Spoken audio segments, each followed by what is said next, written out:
수주 전에 제가 금요일 날 말씀을 이렇게 함께 나누면서 그 1차원적인 신앙이라는 말씀을 드렸던 기억이 있습니다. 이 1차원적인 신앙이라는 것은 뭘 뜻하는가 하면 그러니까 내가 원하는 하나님이지요. 내가 원하는 나의 하나님을 상정해 놓고 그 하나님 앞에 내가 예배하고 기도하고 하면 열심을 내면 그러면 하나님께서 나에게 어떤 혜택을 주시리라. 그래서 그 하나님 앞에 물질 주세요, 건강 주세요, 가정에 화목을 주세요. 내가 마음에 굉장한 그 부담을 안고 상처를 입었는데 이 문제를 해결해 주세요 하고 빌면 내가 상정한 나의 하나님은 거기에 즉각 응답하심으로 내 문제가 그때마다 해결받는 거지요. 얼마나 단순하고 간편합니까? 예전에 우리의 선조들이 샤머니즘, 점치고 우상 숭배하고 하던 그때의 모습들과 크게 다르지 않습니다. 돌을 깎아놓고 나무 깎아놓고 쇳물 부어서 형틀에 찍어내서 그 앞에다가 살아있는 사람이 돌덩어리 나무 앞에 손바닥이 닳도록 지문이 닳도록 빌고 비는 거예요. 정성을 쌓는 거지요. 그러면 내가 원하는 것을 이 정성을 쌓는 것을 보고라도 해결해 주시리라, 반드시 이루어지리라, 이런 마음으로 살았던 우리네 조상들의 모습과 우리가 하나님을 그 자리에다가 모셔놓고 하나님 비나이다 내가 이렇게 치성을 드리고 최선을 다해서 예배도 안 빼먹고 예물도 잘 갖다 바치고 열심히 봉사하니 하나님은 내가 원하는 나의 소원을 즉시 응답하시고 기적을 베풀어 주시어야 되겠습니다. 이 신앙은 어떤 신앙인가 하면 하나님을 하나님 되게 섬겨드리는 게 아니라 자기의 이익이요, 내가 받아 누리게 될 혜택에 집중되고 있는 1차원적인 신앙입니다. 그러다 보니까 내가 원하는 바를 그렇게 오랫동안 빌고 빌었건만 응답해 주시지 않는다면 이제 더 이상 그 하나님을 하나님 대접해 드리고 싶지 않은 겁니다. 그래서 내가 그렇게 오랫동안 하나님 한 가지의 그 소원을 품고 빌고 빌었건만 아직도 그 문제가 해결이 안 되고 있으니 이제는 내가 하나님 앞에 실망했습니다. 하나님 너무 섭섭합니다. 그래서 나는 하나님을 더 이상 하나님 대접해 드리고 싶지가 않습니다. 딴 데 가서 알아봐야 될 것 같습니다. 그게 어떻게 표현되는 줄 아십니까? 우리 신앙생활하면서 하나님, 내가 그동안 그렇게 기도했던 바가 응답받지 못했습니다. 내가 그렇게 다급해서 부르짖어 간구했건만 아무 소식도 없으시고 기적도 안 일어나고 이러니 하나님은 살아계시긴 살아계시는 건 맞습니까? 내가 잘못 짚은 거 아닙니까? 만약에 하나님 살아있으면 내가 그렇게 오랫동안 간구했던 것에 대해서 이렇게 무심하실 수가 없습니다. 세상의 우상들도 돌덩어리들도 그렇게 정성을 쌓으면 응답을 준다는데 살아계신 하나님이 나에게 문제 해결 안 주시고 환난과 시련과 고통과 마음의 아픔을 안겨주시니 그런 하나님은 제가 더 이상 필요가 없습니다. 가만히 돌아보면 우리 신앙의 수준이 여기에 머물러 있는 이들이 참 많습니다. 그러니까 어려움 만나면은요, 하나님이 살아계시면 왜 나한테 이런 일이 생겨 하고 셀쭉해져 가지고 등 돌리고 예배 중지되고 멀리 떠나버리는 이들이 이 자리에서도 많이 나오게 된다는 이야기입니다. 그 신앙이라고 하는 게 얼마나 자기 편리 위주의 신앙, 그렇죠? 하나님이 살아계시는 하나님이고 우주 만물을 창조하셨고 아멘을 안 하셔도 그분은 기적을 베푸시고 지금도 살아 역사하시고 고집스럽게 아멘을 안 해도 그분은 역사하시는 우리 아버지이신 줄로 믿으시기를 바랍니다. 그런데 우리 신앙이 얼마나 자기 편리주의인지 내가 복 받는 거에 관심이 있어요. 내가 예수를 믿어주면 나에게 예수가 뭘 해줄 수 있겠는가, 내가 받아 누리게 될 어떤 혜택에만 관심이 있어서 그것을 위해서 신앙생활하고 교회생활하는 이들이 적지 않다는 겁니다. 반면에 하나님에게서 무엇을 받아내고자 하는 마음이 아니라 하나님 자신, 그 하나님 자신에게 집중하는 신앙의 사람들도 있습니다. 바라기는 저와 여러분은 후자가 되기를 간절히 소망합니다. 그러면 우리는 무슨 혜택에 집중되어 있고 나에게 돌아올 어떤 유익에 집중되어 있는 신앙이라면, 어떤 사람은 하나님 자신에게 집중을 한대요. 그 하나님에게 집중하는 신앙은 어떤 신앙인가? 하나님이 세상을 이처럼 사랑하사 독생자를 주셨으니, 그 하나님, 어떤 하나님이시길래 그 하나님은 나에게 이미 독생자를 내어 주심으로 나를 향한 그 사랑을 확실히 증명하시고 내 인생에 나아갈 앞길을 하나님의 나라로 이어가도록 주님께서 이 생명의 길을 예비하고 계신단 말인가? 그래서 이미 내가 받아 누리는 은혜에 집중하고 그 하나님 앞에 감사하면서 살아가는 그런 신앙의 사람들이 있다는 겁니다. 제가 그랬죠? 저와 여러분은 후자가 되기를 소망한다고. 여러분, 요한계시록을 설교하면서 옛날 어르신들이 어떻게 설교를 하셨는가 하면, 천국에 가면 상급이 기다린대요. 그래서 이 땅 위에서 잘한 사람들에게는 황금 면류관을 주고, 제가 직접 들었습니다. 어떤 분은 엉터리같이 신앙생활하면은 뭐를 주기는 주는데 그게 개털모자일 거라고. 옛날 부흥사들이 그 소리 했어요. 그래서 나는 개털모자 쓸까봐 황금 면류. 근데 요한계시록을 여러분 연구해 보시면 거기 상급에 관한 얘기는 한 번도 등장한 적이 없습니다. 오히려 요한계시록이 우리에게 가르쳐 주시고 계시는 진리가 뭐냐면, 하나님이 우리에게 주신 최대 최고의 선물이 있는데 그것은 바로 뭐냐면 하나님이 우리와 함께하고 계신다. 그것이 우리가 받아 누리는 최고의 선물이라고 성경은 우리에게 가르쳐 주고 계십니다. 요한복음 21장 3절 말씀해 보시면 한 구절 말씀에 3번이나 이렇게 말씀하고 계세요. 하나님이 우리와 함께 하신다. 하나님의 장막이 사람들과 함께 있음에 하나님이 그들과 함께 계시리니 하나님은 친히 그들과 함께 계셔서, 이렇게 표현되고 있죠. 그러니까 알고 보면 우리가 하나님을 알고 믿고 그분 앞에서 살아가면서 누리는 최고의 결과물이 뭐냐면, 예수 믿어서 병 고치고, 예수 믿어서 우리 아이들 앞날이 시원하게 열려지고 합격되고, 예수 믿어서 부자 되고, 그게 결과물이 아니에요. 단순합니다. 우리가 예수를 믿어서 깨닫게 되어지는 것, 누리게 되어지는 게 뭐냐면, 하나님은 그래도 지금 나와 함께하고 계신다. 그래서 형통함을 누리고 살아가는 사람들은 응답받았네, 하나님은 살아계시네, 나를 이처럼 사랑하시네, 그러고 난리를 치지요. 그런데 하나님이 묵묵부답이시고 내가 그렇게 주시옵소서를 외쳤는데 이루어지지 않았다면 셀쭉해지는 거죠. 하나님이 살아계시는가? 그런데 여러분, 그렇게 하나님 앞에 서운한 감정이 있어도 그 순간 그 사람에게도 하나님은 함께하고 계십니다. 여러분, 이 사실을 꼭 부여잡으시기를 바랍니다. 그래서 하나님이 우리와 함께 하신다. 이게 바로 곧 우리가 오늘 나누는 말씀의 제목 임마누엘입니다. 먼저는 우리 온 수송 가족들이 임마누엘 신앙, 하나님이 그래도 나와 함께하고 계신다, 이 신앙을 꼭 붙들고 출발하시기를 바랍니다. 내가 지금 예수를 믿고 교회를 다니고 있는 이유는 자기중심적인 욕망, 내가 필요한 것들을 채워주실 예수님이 나에게 뭘 주실 게 있겠지 해서 혹시나 그분의 혜택을 입고 살아갈까 해서 교회를 다니는 것이어서는 안 되고요.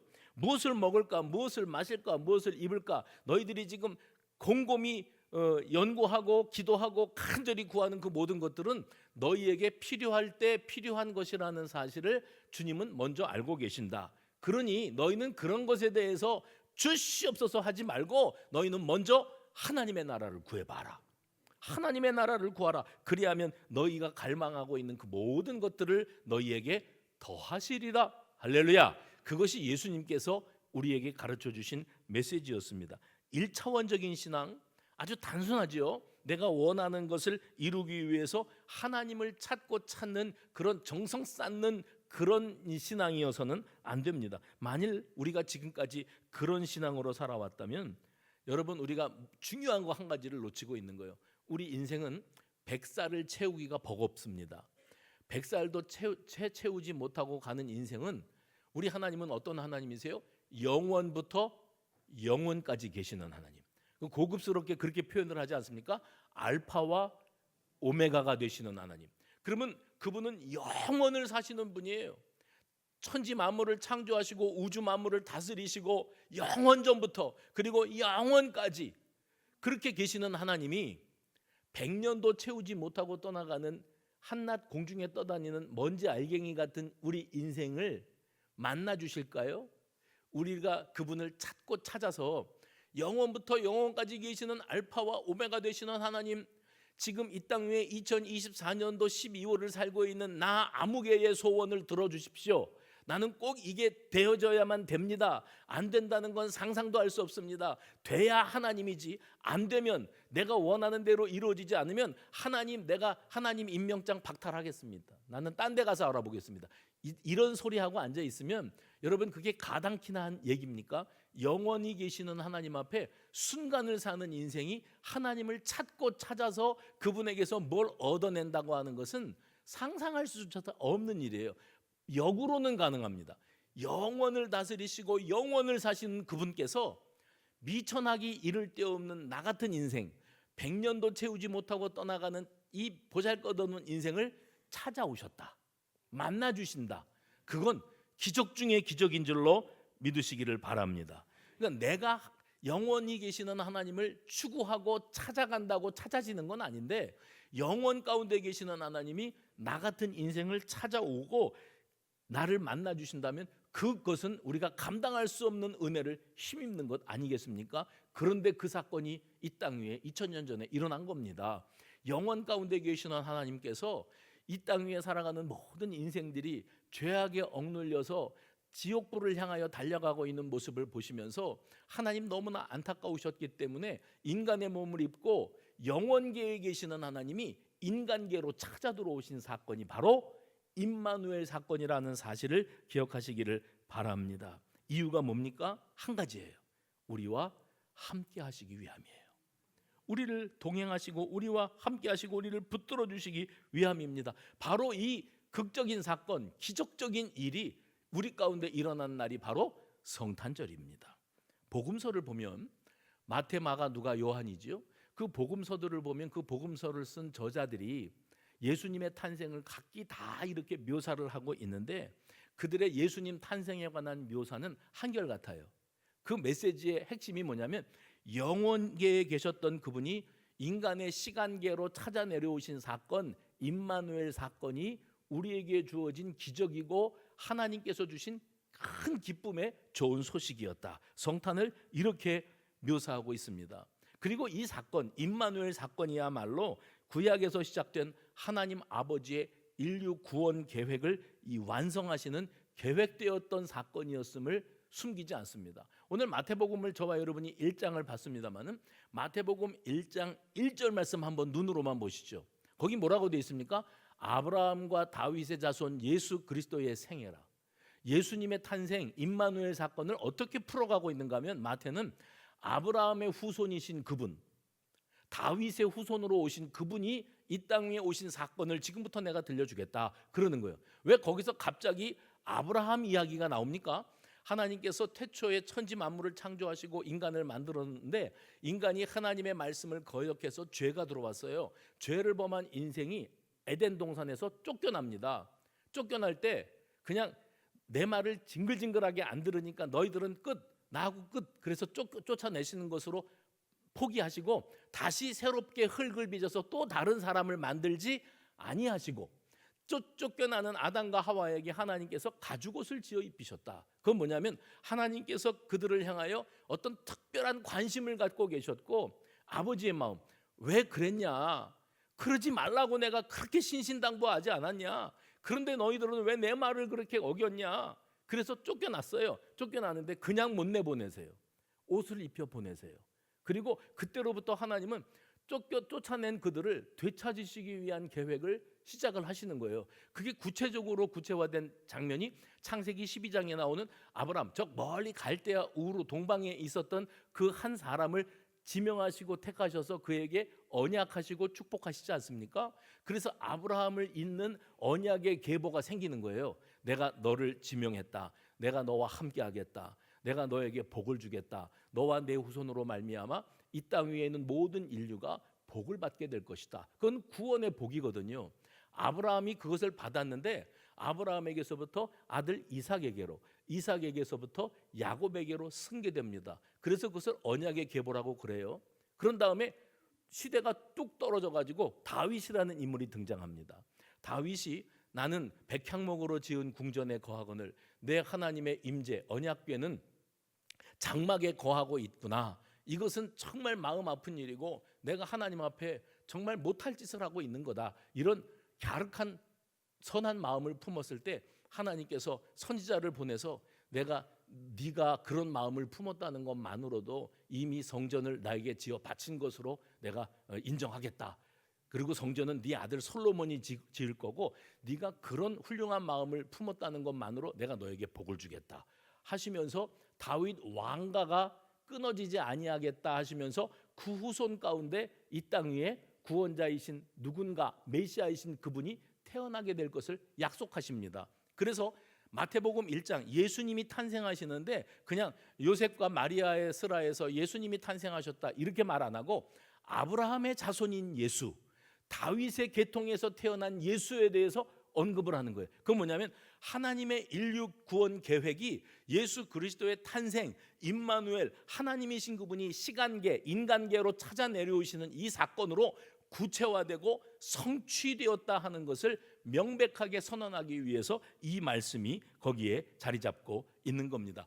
그렇기 때문에 이 마태복음에서 마태가 기록한 예수님의 탄생 스토리는 굉장히 우리가 섬세하게 들여다봐야 될 부분이고 또 묵상할 때 은혜가 되는 구절이라고 말씀드릴 수가 있습니다. 나사렛이라고 하는 아주 작은 동네, 그 거주 인구수가 뭐 얼마 되지도 않는 아주 작은 동네, 옆집 밥숟가락 숫자까지도 다 알 만큼 그렇게 잘 아는 그냥 일가 친지들도 있고 뻔히 아는 그런 동네에 요셉이라고 하는 총각과 마리아라고 하는 처녀가 살았어요.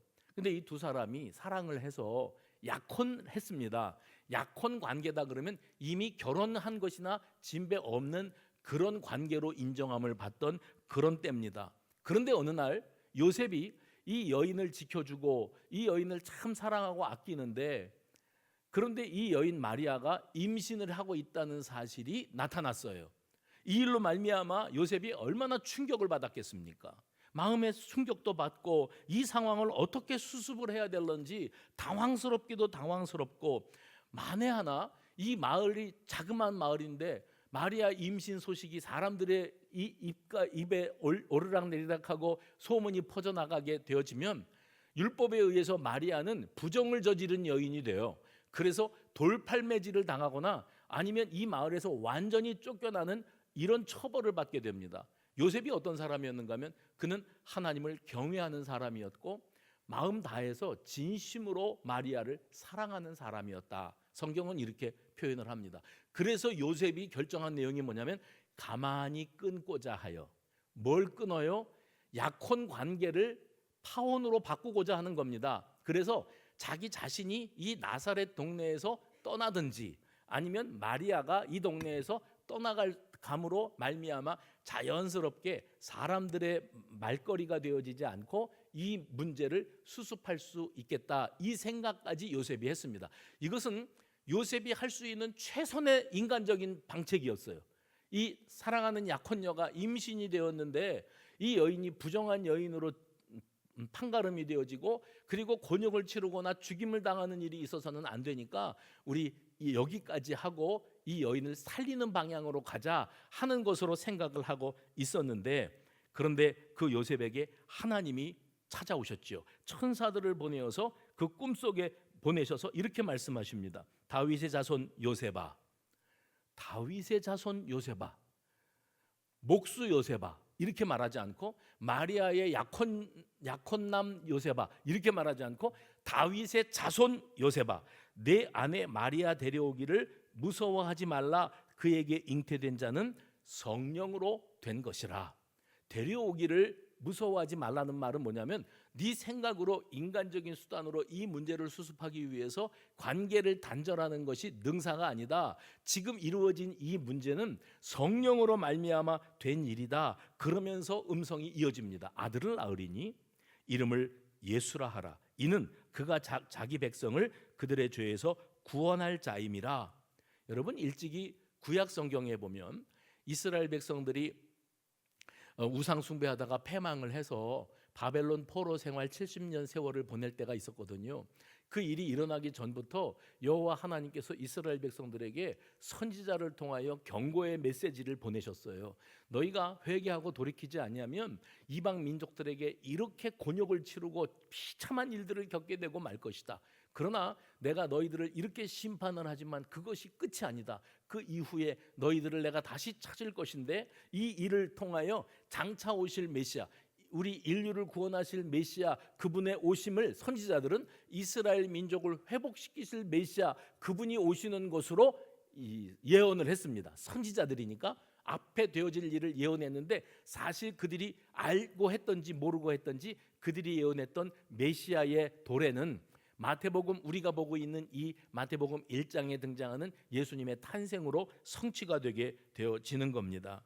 그래서 이때 당시 예수님 당시에는 이스라엘 백성들이 이번에는 로마의 압제를 당하고 있지 않았습니까? 이 백성들에게 하나님께서 야곱 이스라엘의 자손된 너희들에게 아브라함과 이삭과 야곱의 후손된 너희들 다윗의 자손된 너희들의 이 언약의 계보를 통해서 오실 메시아 그분은 다윗의 자손으로 이 땅 위에 오시게 될 것이다. 이 말씀을 선포하게 하셨어요. 그러니 선지자들이 남긴 예언의 말씀을 통해서는 이스라엘 백성들이 다 압니다.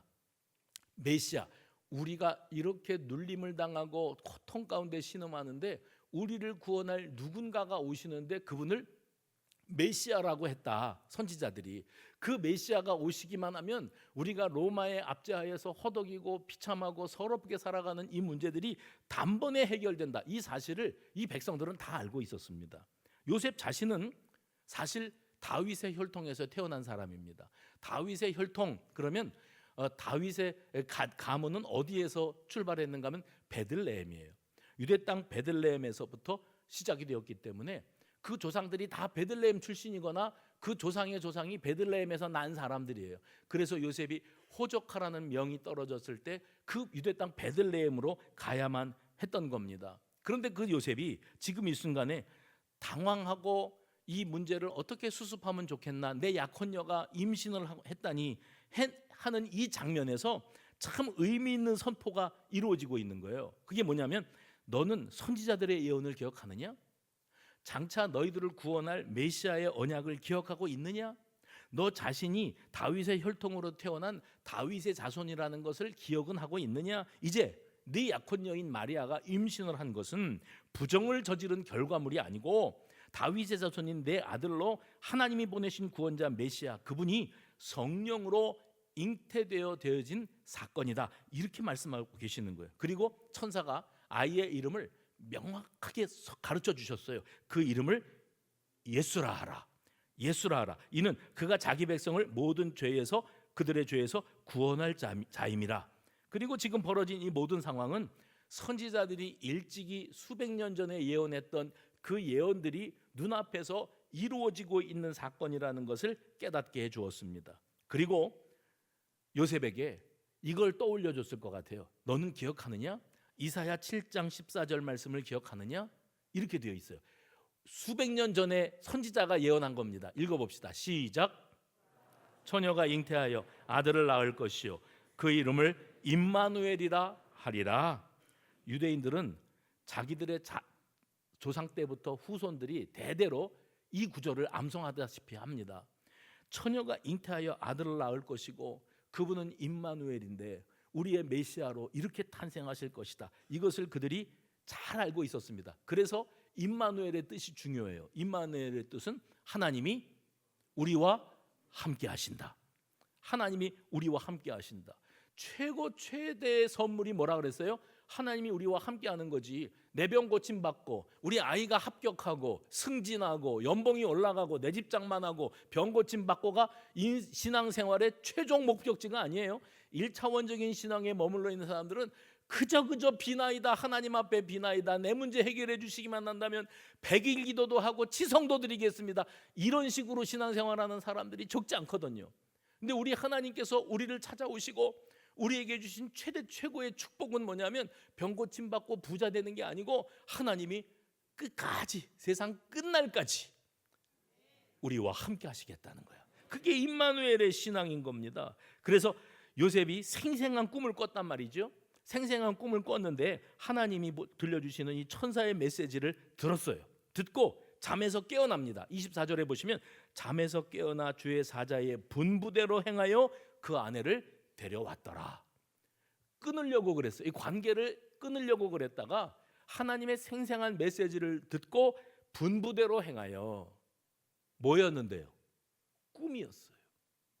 지난 금요일 날 우리가 말씀을 나누면서 창세기 28장 말씀을 나누면서 제가 이런 말씀을 드렸습니다. 야곱이 아버지를 속이고 형을 속이고 장자권을 얻었지 않습니까?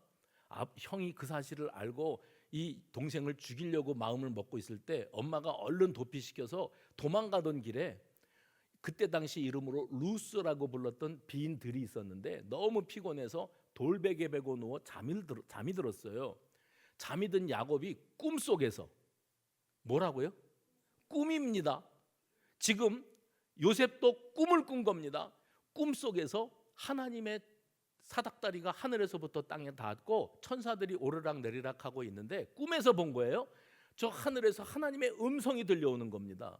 하나님의 음성이 들려오는데 너 이놈 야곱아, 아버지 속이고 장자권을 가지고 도망가느냐? 아이고 이 못된 놈, 네가 어디 가서 복을 받겠느냐? 이런 소리가 들렸으면은 우리가 이해하기가 좋은데 뭐라 그러셨는가만 하나님이 그 간교한 야곱에게 내가 너와 함께 하겠다. 내가 너에게 복을 주겠다.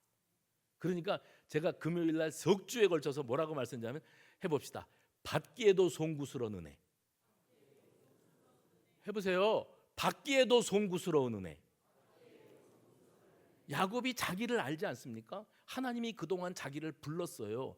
말씀을 통해서 부르고 그러지 마라, 회개해라, 정신 차려라 그랬는데 어디 한 군데 내가 쟁취하기를 원하는 장자권, 축복권이 너무나 소중하고 갖고 싶어서 하나님의 만류하시는 음성은 전혀 귀에 들어오지도 않았어요.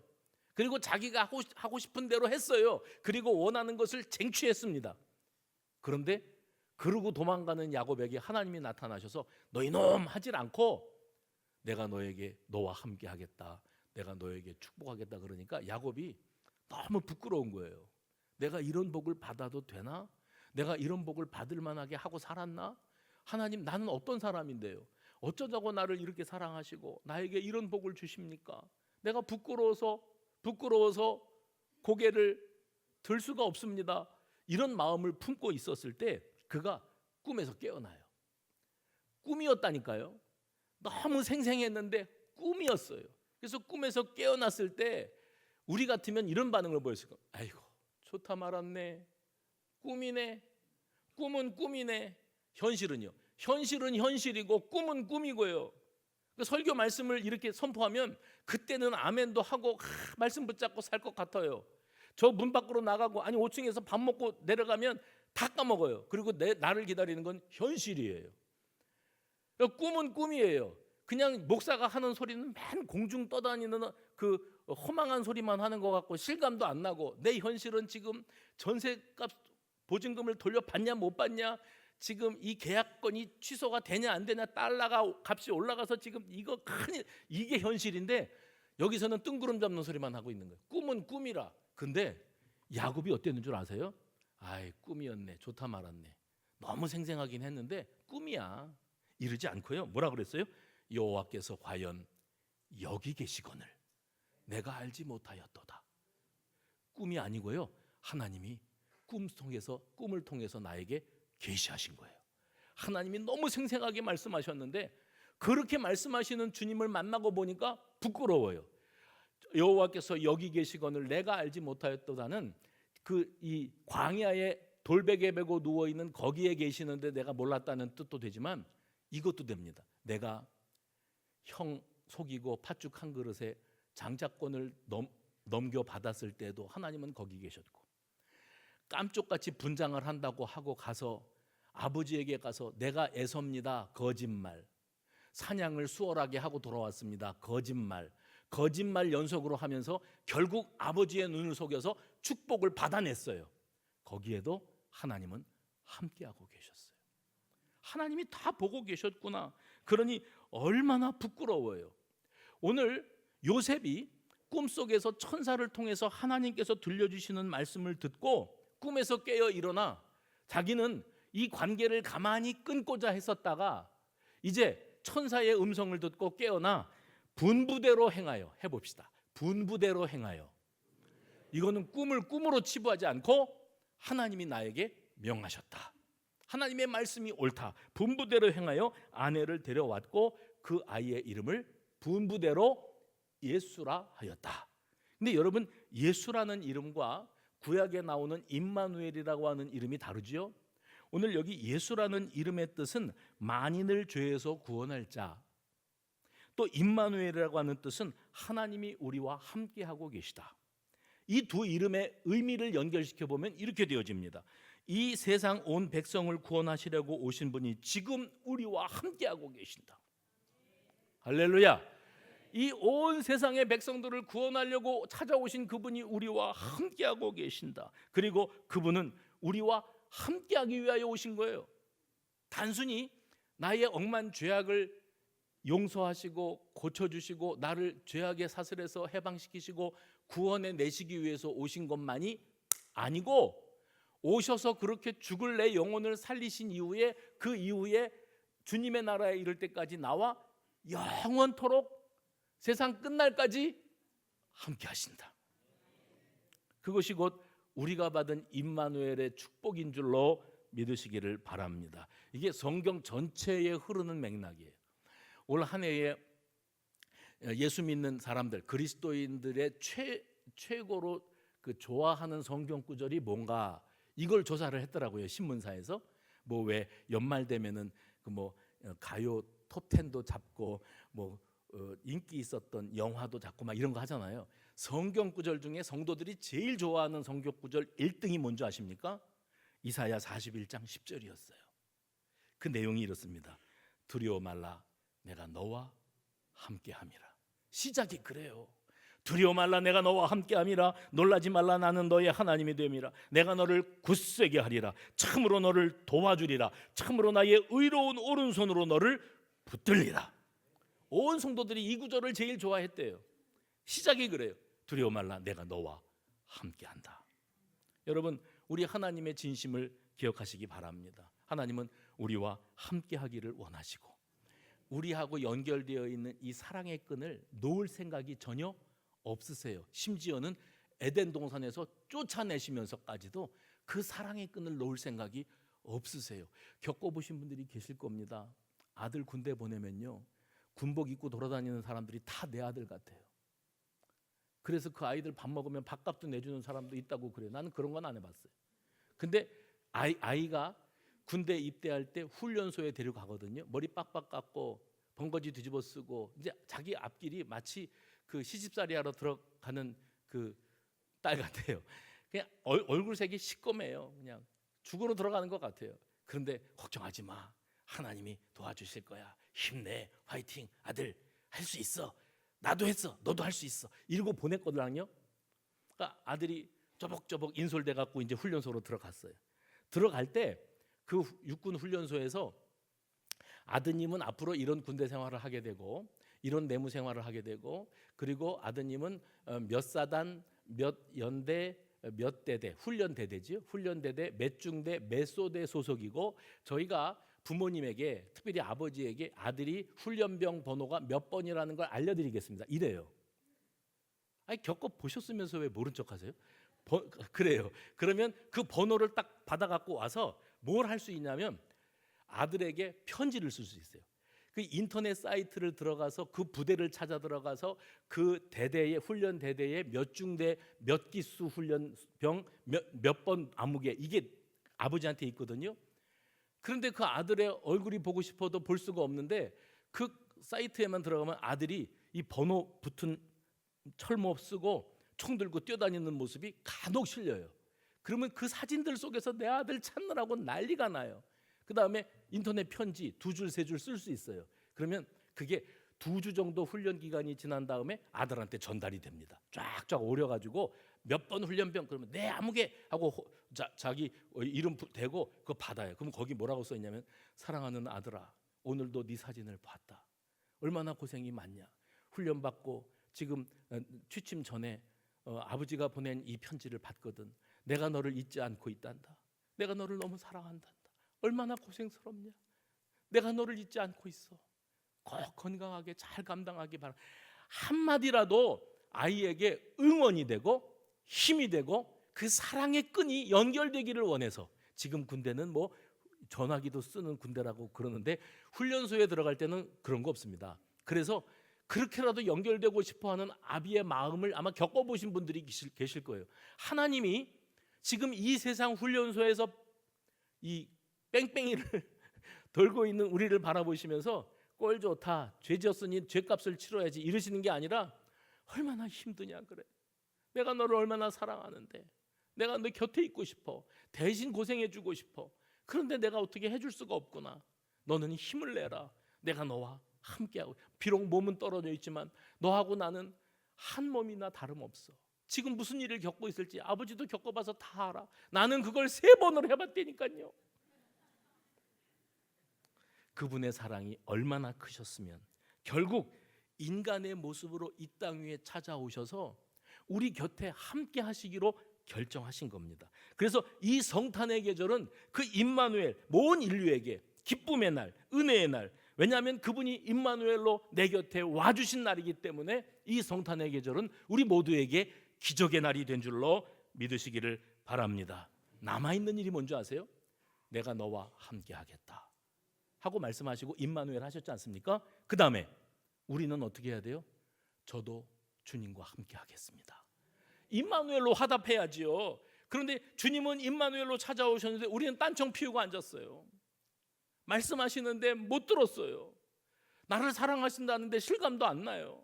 그게 우리들의 현주소라면 임마누엘로 찾아오신 그 하나님의 사랑과 은혜 앞에 우리가 화답할 수 있는 것은 저도 주님과 함께 하겠습니다.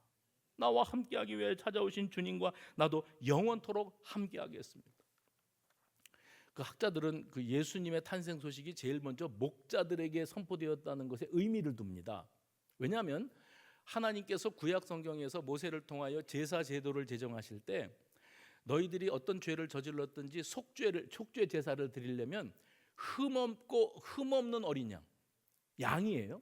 목자는 양무리를 치는 사람이에요. 근데 따로 흠없는 제사용 양을 따로 기르는 게 아니고 이 양무리 가운데에서 찾는 거예요. 상처가 없고 온전하고 흠없는 양을 찾는 거예요. 그 양들을 찾아서 하나님 앞에 제사 제물로 바치는 겁니다. 그게 속죄 제사입니다. 그런데 학자들이 말하기를 그런 속죄 제사 제물로 드리는 양을 돌보는 목자들, 그 목자들에게 주님이 제일 먼저 주님이 오신 소식이 전파되었다는 것은 굉장한 의미가 있다. 왜냐하면 목자라고 하는 신분은 그때 당시 사회에서는 천민 중에 천민 계급이라 어떤 역사서에는 양 한 마리만도 값어치를 인정받지 못하던 게 목자였다 그렇대요. 그렇게 비천한 신분에 있는 이들에게 이 땅 위에 참 임마누엘로 대속의 제물로 찾아오시는 흠없는 어린 양, 그분 예수님께서 이 땅에 오셨다고 하는 소식이 전파되는 것은 너무 자연스럽고 당연한 일이었다, 이렇게 말하는 사람들이 있습니다. 또 한 사람들의 무리가 누구죠? 동방에서부터 온 박사들이에요. 이 동방의 박사들은 점성술가들입니다. 하늘의 별의 움직임을 보고 세태를 점치는 사람들이에요. 그런데 이 사람들이 어디서 왔다고요? 동방에서부터 왔다. 동방에서부터 왔다. 아브라함이 되기 전에 아브라함이 어디 출신인가 하면 갈대아 우르 출신입니다. 갈대아가 어디냐면 그 동방입니다.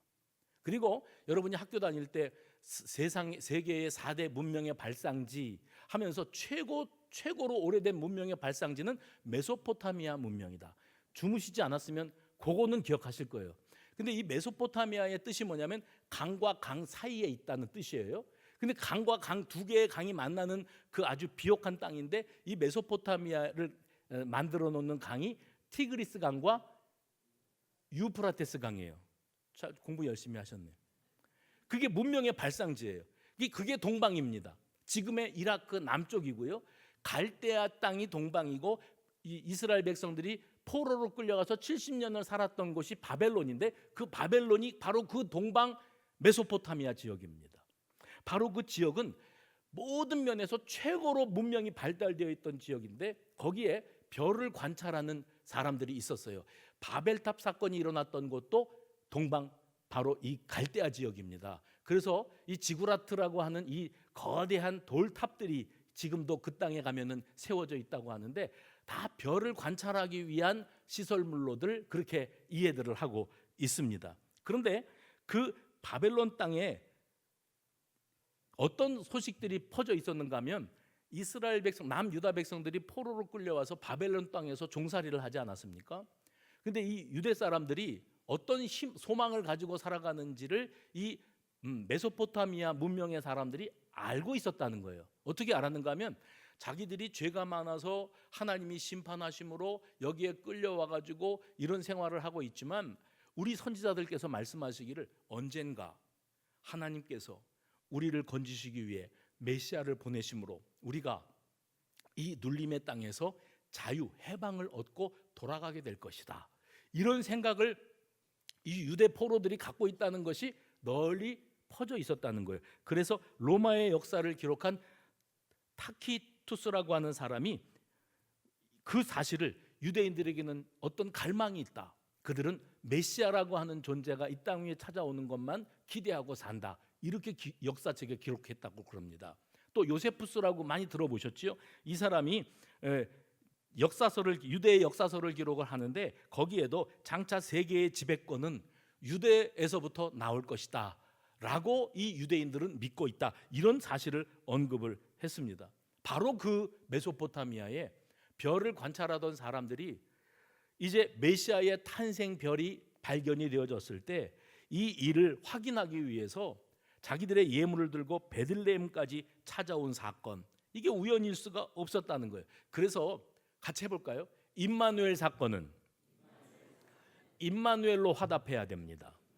내가 너희와 함께 하겠노라 하고 예수님께서 이 땅에 찾아오셨을 때, 임마누엘로 오셨을 때 그 예수님을 나의 구주로 모셔드리고 영접하는 사람이 있는가 하면 끝까지 외면하고 버티는 사람들이 있거든요. 외면하고 버티는 사람들 말고 임마누엘로 오신 그분을 나의 구주로 모셔드리고 주님이 나와 함께 하시면 나도 당신 주님과 함께 하겠습니다. 이렇게 화답하는 사람들 가운데에 목자들이 있었고 동방에서 온 박사들이 있었다. 그래서 누가복음의 저자 누가는 예수님의 탄생을 이렇게 표현합니다. 지극히 높은 곳에서는 하나님께 영광이요 땅에서는 기뻐하심을 입은 사람들 중에 평화로다.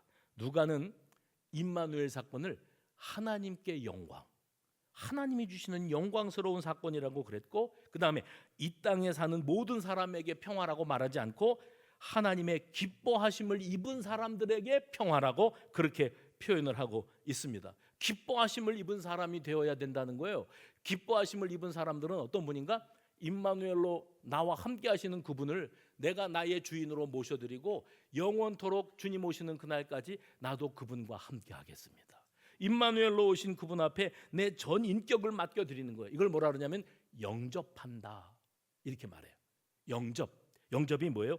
찾아온 손님을 마음으로부터 환영하고 그분을 극진히 모셔드리는 것, 이게 영접입니다. 형식상이 아니고 내 삶의 중심에 나를 찾아오신 그분, 예수님 메시아이신 그분을 나의 주인으로 모셔드리고 그분과 함께하는 삶을 살아갈 때 그 사람이 예수 영접한 사람이에요. 오늘 이 자리에 있는 우리 모두가 다 그 예수님을 나의 구주로 영접하고 임마누엘로 오신 주님 앞에 임마누엘의 삶으로 화답하는 그런 은혜가 있게 되어지시기를 주의 이름으로 축원합니다.